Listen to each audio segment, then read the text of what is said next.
In Bhagavad Gita, few shlokas are considered as punch dialogues. You know, Rajinikanth has many punch dialogues. Tamilians here. Like that. Like that, there are Rajinikanth has many punch dialogues. Like that, in Bhagavad Gita, there are many punch dialogues. Some of them you know. For example, the Paritranaya Sadhuna Vinashaya Dushkrutam, that you know. Everyone knows that shloka, but nobody observes one point there. You know that shloka, right? They come together, they come in 4th chapter. Yada yada hi dharmasya glanir bhavati bharata abhyutthanam adharmasya tadatmanam srijamyaham. The next shloka is Paritranaya Sadhunam Vinashaya Dushkrutam Dharma Samsthapanarthaya Sambhavami Yuge Yuge. It is hanging in everybody's house in the calendar, these shlokas.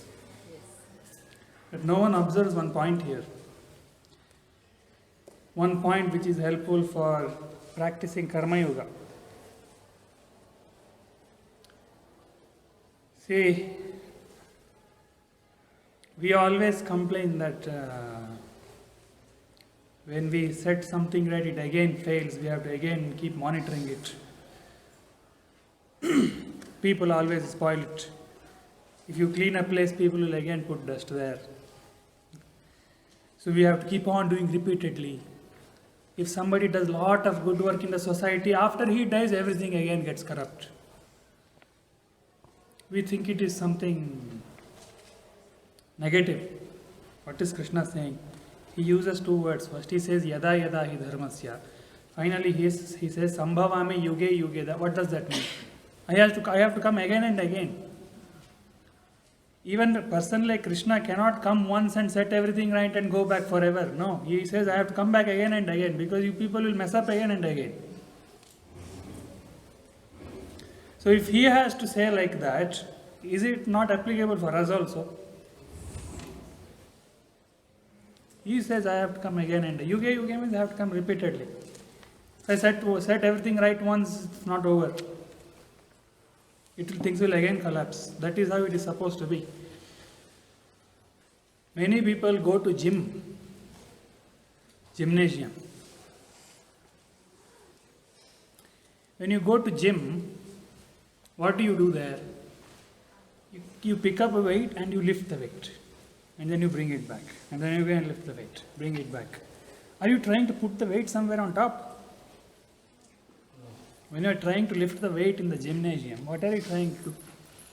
You are trying to exercise your muscles. The purpose is exercising your muscles. You are not trying to do any service to the gym or the weights. Similarly, you should consider the world with its difficulties as a gymnasium with weights. You should not dream of a world without problems. It is as good as dreaming of a gym without weights.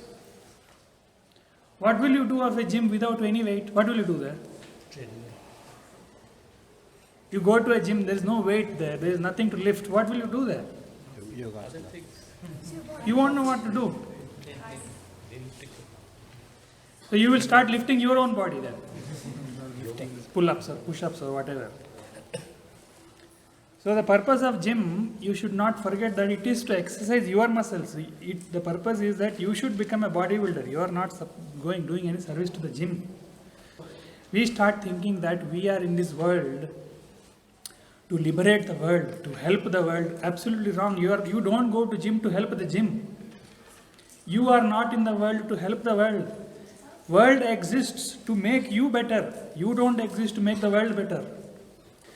So when you tackle the problems in the world, it is not to solve the problems, it is to bodybuild yourself. Solving that problem is secondary. That will anyway get solved or not, that's secondary.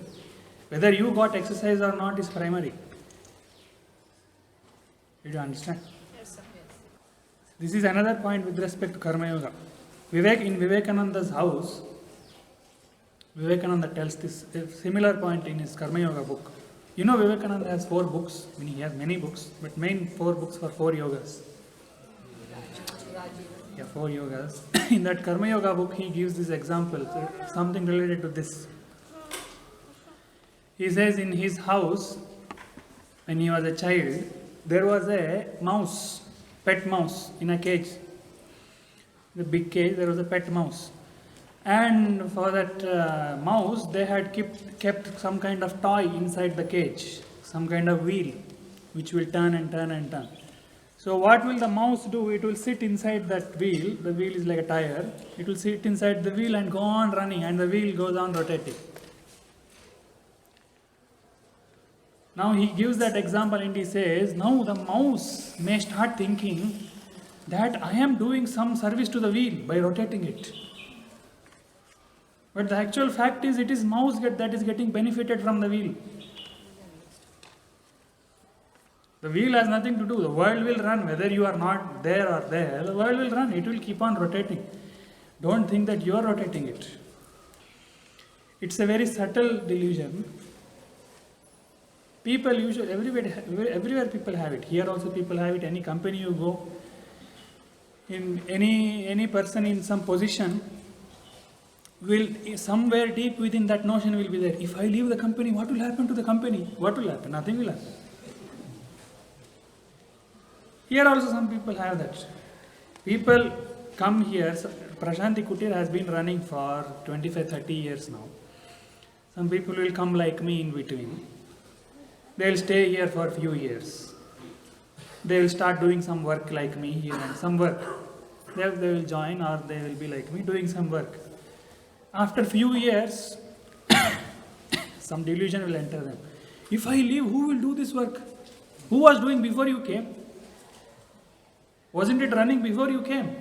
Wasn't the world running peacefully before you came? If you evaporate today, nothing will happen. Even if you evaporate, nothing will happen to the world. Only few people will notice for a few days and then forget. You are working to exercise your mind. You are not working to help a company or an institute or a family or anything. You are not doing that. That is happening as a side effect. A company is getting benefited or an institute is getting benefited, served by you. That is a second side effect of your work. The primary effect should be the exercise of your mind. I have seen it over the years now. In these last 5 years that I have been in Prashanti, I have seen it very clearly. The one that gets benefited the most in these lectures is me, not you. I may not be able to prove it to you, but from these lectures, the one that, first of all, I am giving these lectures just because I cannot be sitting in the room whole day. I have to do something. Therefore, I am coming here and talking. I am not coming here and talking to serve you. Okay. My primary purpose is not to teach you at all.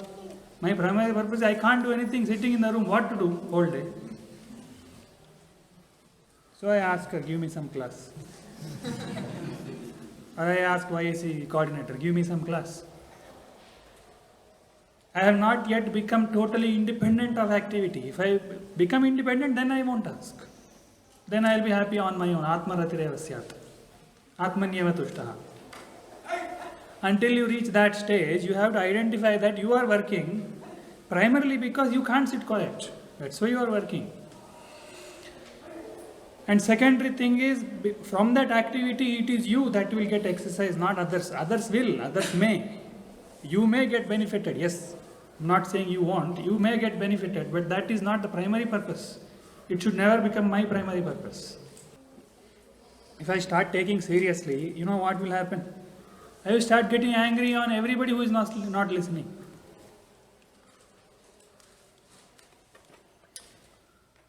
I will say, I am trying so much to explain, but still they don't understand.